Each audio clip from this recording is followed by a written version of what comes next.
দেশের যে কয়টি এলাকা প্রাকৃতিক সৌন্দর্যের জন্য পরিচিত, সুনামগঞ্জ জেলার তাহিরপুর এর অন্যতম। রূপবৈচিত্র্যে ভরপুর এই উপজেলাটি একটি পর্যটন কেন্দ্রও বলা যায়। যত দূর চোখ যায়, হাওরের জলরাশি যেন পর্যটকের চোখে অপরূপ সৌন্দর্যের বিস্ময় সৃষ্টি করে। তাহিরপুরের একপাশে রয়েছে ভারতের মেঘালয় রাজ্যের সুবিন্যস্ত পর্বতরাজি। এসব পর্বত থেকে নেমে গেছে অনেক ছড়া ও ঝর্ণা। সবচেয়ে বড় ছড়ার নাম লাকমা ছড়া।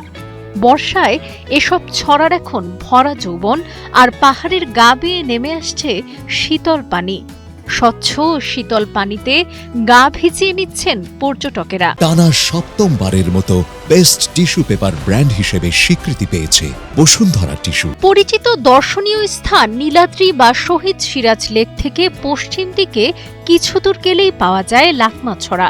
লাকমাছড়া যাওয়ার আগে ছোট ছোট আরো কয়েকটি ঝর্ণা পাওয়া যায়।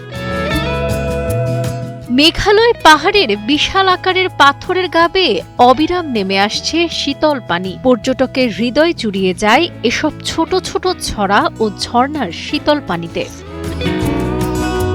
তাহিরপুর থেকে সালেহ ফুয়াদের পাঠানো তথ্যচিত্রে ডেস্ক রিপোর্ট, সাবরিনা কাজী, কালের কণ্ঠ।